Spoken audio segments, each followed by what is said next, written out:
guys, this is Mel from That's My MO, as in That's My Milo and Olivia. If you like what I do, please subscribe, please like, and please share. Thank you, and as always, have a good day, good night, good evening, whenever you are.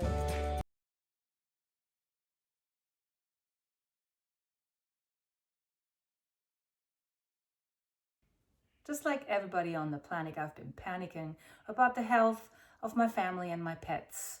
So I decided to do a massive amount of research to calm my anxieties and or at least inform myself about it. And I thought, if I need to know these things, I'm sure there's a few people out there too that want to know, or maybe I can just add to some of the knowledge you already have. I'm going to keep the answer short and simple. There's so much contradicting information out there. Most of the information that I received is from the CDC website, from the news, from reputable medical websites, from my vet, also from some friends that work in the medical field, also from my friends and family that live in Europe. So I have somewhat inside information, especially from Germany, because that's where my family is from. Okay, the first question, of course, is what's on most people's minds that especially are on these forums and at Facebook. Can I give the coronavirus COVID-19 flu to my birds? In short, the answer is no. Birds get an avian version of the coronavirus, but this is a human virus. Each species of animals basically has their own version of coronavirus. Cross-species transmission is very unlikely. So supposedly this virus has jumped from bats, and so it has made the jump to humans successfully, so it has humanized. So basically a bat gave it to us and it has mutated, and now it is a human virus. So you can't give it to your bird because it is a human virus now.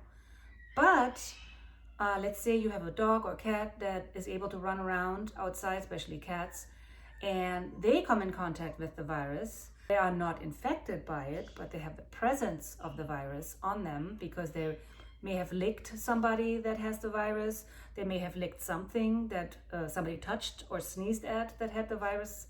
And so by then coming home, licking you, they can transfer it to you. Now, the dogs and cats will not be affected by it. They will not get the coronavirus infection, disease, but they will have the presence of the virus on them in their mouth where the test is done. So that is a big difference between being infected and having the presence of the virus on you. So the question is, how is the virus spread? A lot of people know that it is through lung particles called bronchoalveolar lavage fluid.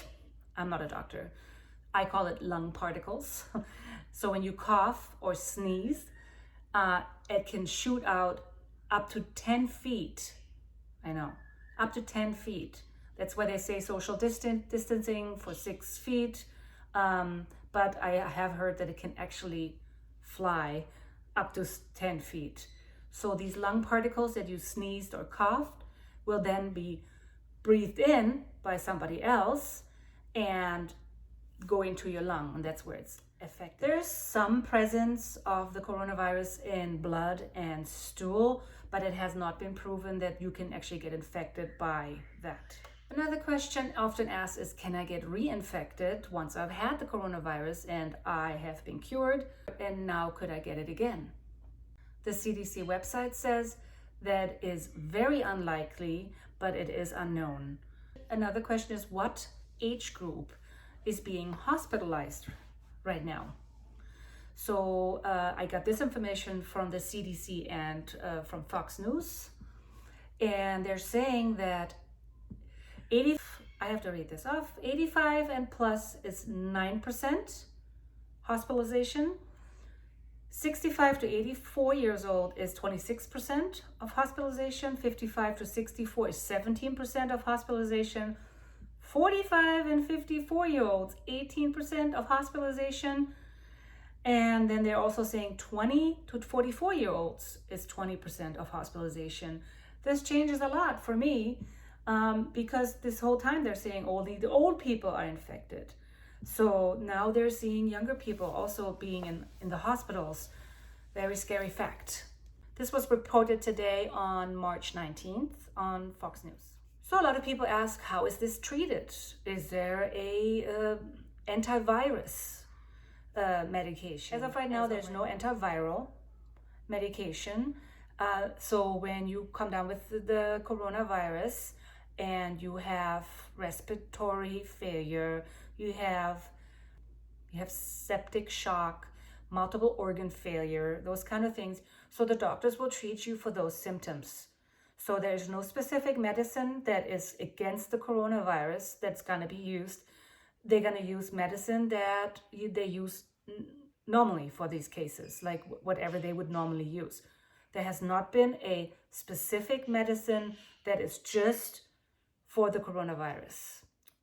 I've asked myself, what is the coronavirus test? They're all talking about it. They never say what it is. So I did some research on it, and I found out that the coronavirus test is they're going to take a swab of the inside of your nasal cavities. Then they're also going to take a swab of the back of your throat, not the side of your cheeks or something, the back of your throat, because it is respiratory, and that's where most of the virus or something would maybe be located. That gets sent into the labs, and then you get them back. Now, I could not find any information about how fast and how long it takes. Okay, the next thing that I was looking up was, how long does this coronavirus survive? In the air? They are saying that in the air, it can survive 2 to 3 hours. Now, that does not mean that if somebody coughed 2 to 3 hours before you walk into the supermarket and you're now walking through the area where the cough happened, that you will still get this. It just has proven that it can survive that long. So your likelihood of getting the coronavirus that way is very slim to none. Now, the only thing is that if you're walking right behind a person, a couple feet behind, and that guy is like, achoo, achoo, and you're walking right into that cloud, and you take a deep breath. So now, yes, that's why social distancing. Now, mind you that if it's on the surfaces, your chance of getting the coronavirus from a surface is much lower than when it's airborne or when you're getting sneezed at or coughed at. But there's a chance. The CDC said that if you lived with somebody that has the coronavirus, positive for coronavirus, and now we're not talking about coughing and sneezing at you, just the surface, like somebody in the household touched something and now you touched it, for you to get the coronavirus that way is only 35%. Just today they reported that the virus can survive on plastic, cardboard, and stainless steel for up 2 to 3 days. So that's a long time. Now, a lot of times people don't realize, and I didn't do that either, that we are all so conscious about taking the wipey and washing off the handle from my cart when I go shopping, or, wash my hand like with the wipey when I go to the store. But I happily take that coin, that change back, and the money back, and my card, hand it off to the person, take it back, put it in my wallet. I mean, push the button on the ATM display. These are all things that can hold the virus. Coins, money, elevator buttons, ATM cards, ATMs, door handles, obviously, that's cell phones, gas pumps, and more, of course. So they are asking you to just wash those with soap and water, and that would take care of the virus. Wash your hands very often, exceeding the temperature of 72 degrees Fahrenheit. Hot water. Wash your hands hot. Get in between the fingers. Don't forget the thumbs when you wash your hands. 20 seconds, top of the hands. I know. Everybody knows this. Of course, avoid touching your nose, your mouth, and your eyes. One question I really wanted to know was, can the coronavirus live in our faucet, in our water?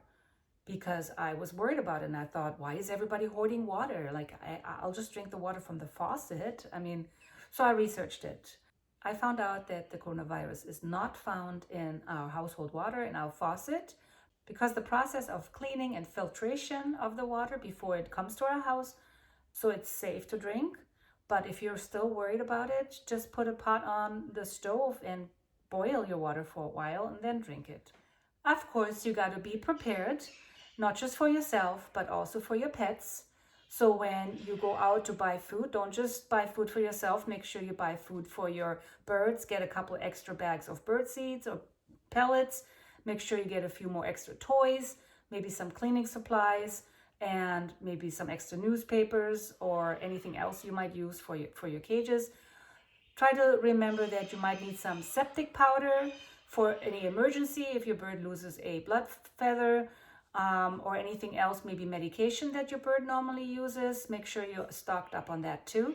If I find out anything new from either my friend in the medical field or from my friends and family in Europe or anything else, I will do an update on my video.